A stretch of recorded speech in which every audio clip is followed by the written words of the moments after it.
gisaysay ni San Pablo ang istorya sa atong kaluwasan.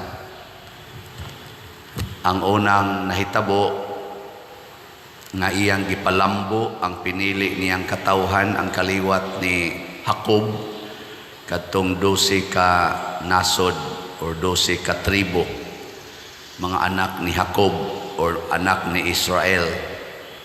Unya gidala sila sa mga patriarka sama ni Moises ngadto sa yuta nga gisaad diin gibuntog sa Ginoo ang 7 ka nasod aron maghari sila didto 450 years.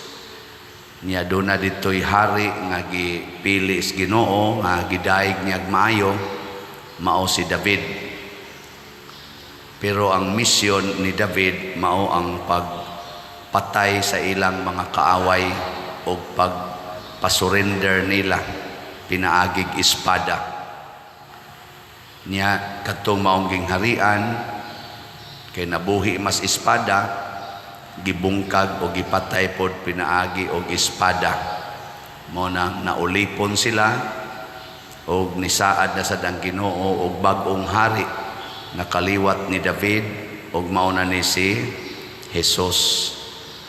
Nya unsa man gingharian nga gihimo ni Jesus, dili na gamit ang espada, gigamit na ang gugma. Mao na sa atong ebanghelyo karon, gipakita ni Jesus nga iyang gihugasan ang tiil sa iyang mga tinun-an. Apil na ang tiil ni Judas nga nahibaw-an ang daan ni Jesus nga magbudhi kaniya. Matod pa niya diri, ang misalo kanako sa pagkaon nahimo nakong kaaway. Nya ningon din siya, buhata sab ni ninyo. So karon ang angging harian sa Ginoo dili na territorial. Unsa naman? Mystical. Mo nang gitawag mystical body of Christ. Kana bang connected ta tungod sa atong pagtuo o pagbuhat sa gisugo ni Kristo.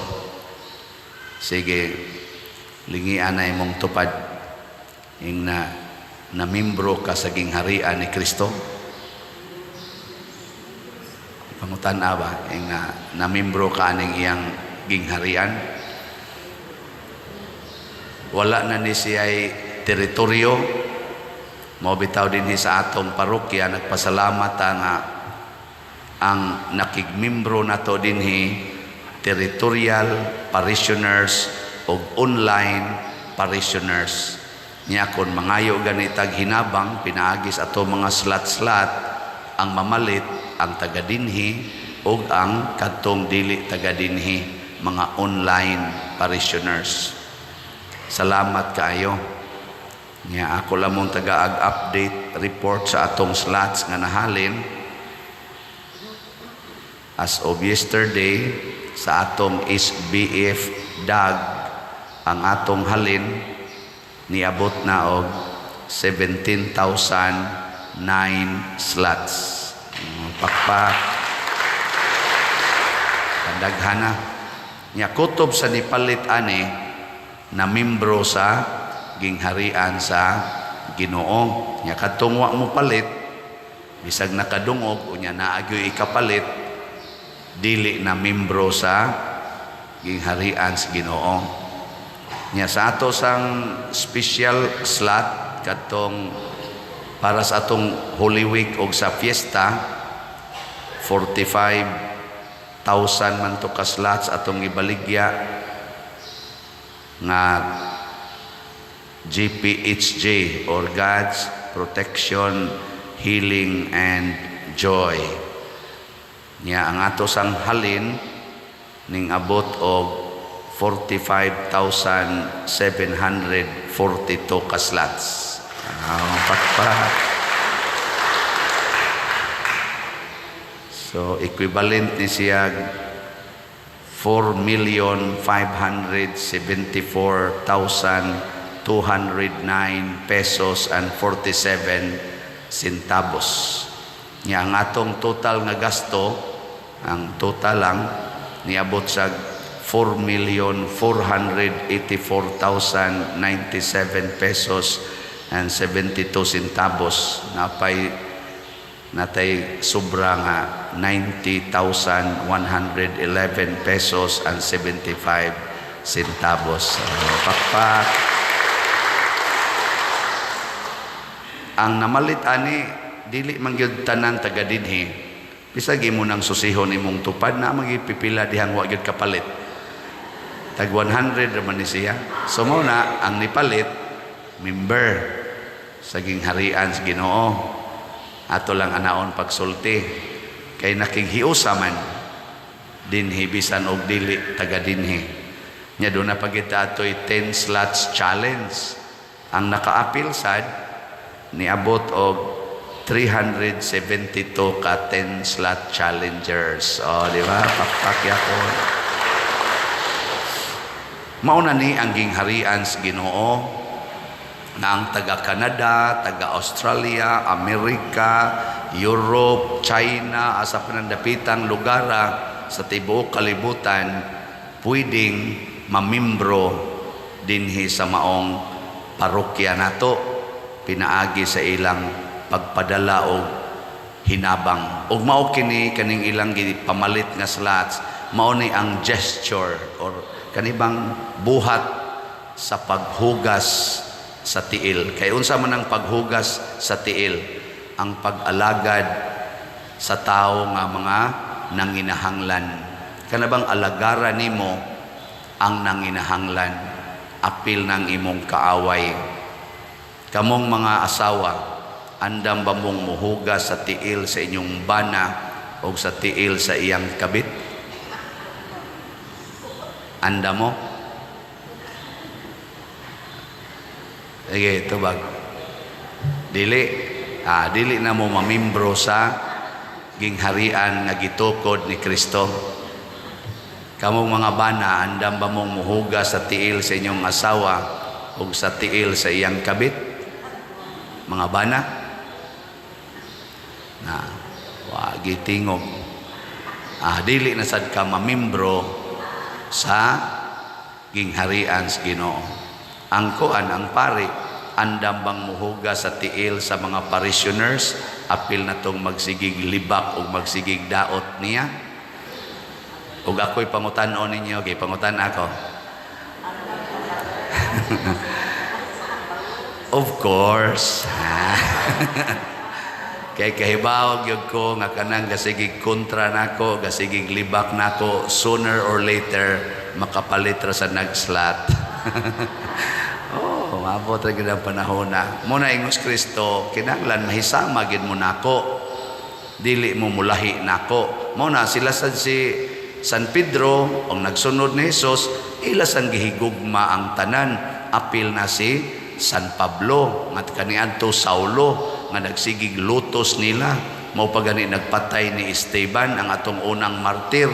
Pero sa may nahitabo sa sige nilang higugma ni Saulo nga kaaway, nahimo gyud si Saulo nga usa sa ilang lig-on nga kaabag sa pagsangyaw sa maing balita nga mao'y nagsuwat aning first reading nato.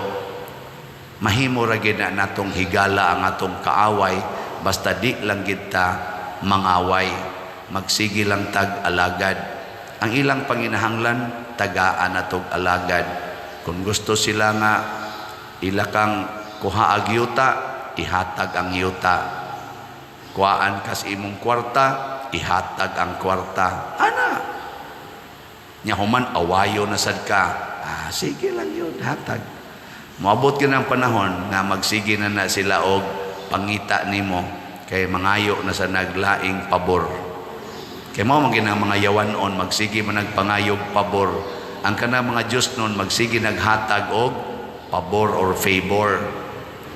Ka na be, lingi ay mong tupad. Yung namuhatag kag pabor nako o mangayo. Okay.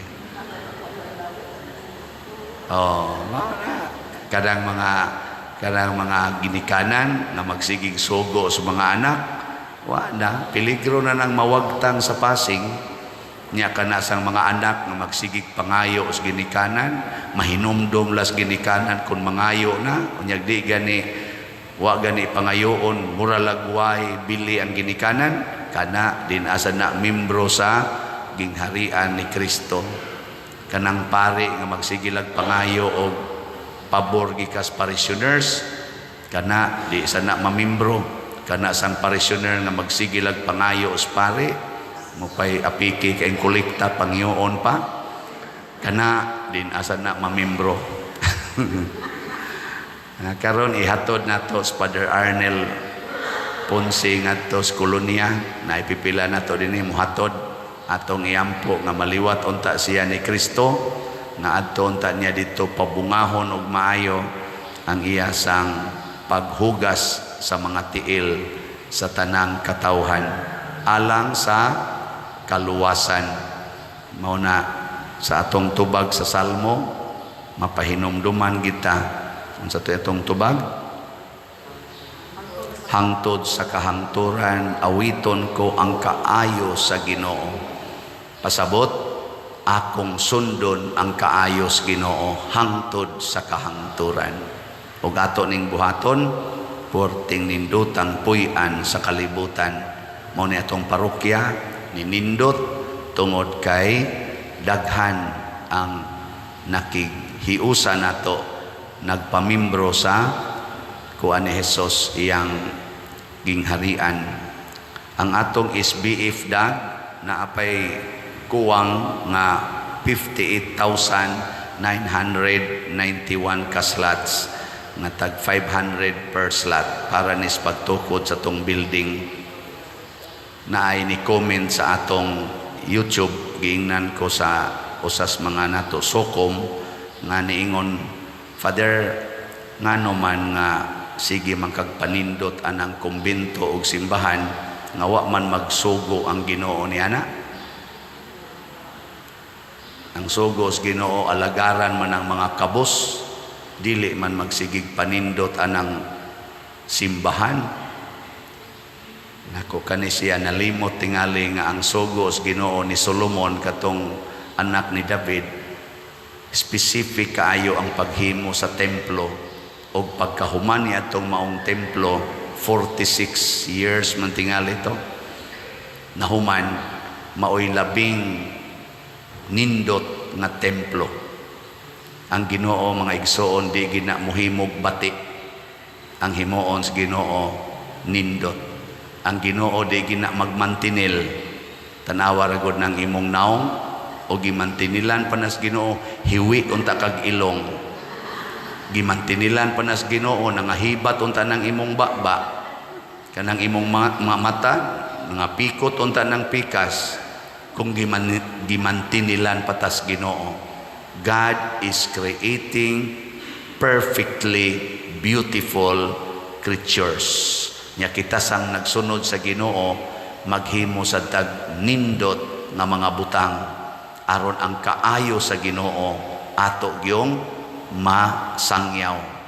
Kay kun dinhi magsige mog donate og kwarta unya ang inyong gilingkuran gipang-anay, dili na mo diha kaluhod kay wa nay ludhanan, moingon gyud mo hain man ang kolekta aning paria.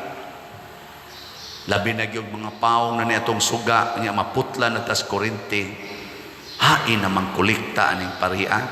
Pero kalois Ginoo basig dili gid mo kasaway nako no og hain ang kolekta, kay sa inyo palang gilingkuran makaingon na mo murag sobra man ni kaysa among gikolekta.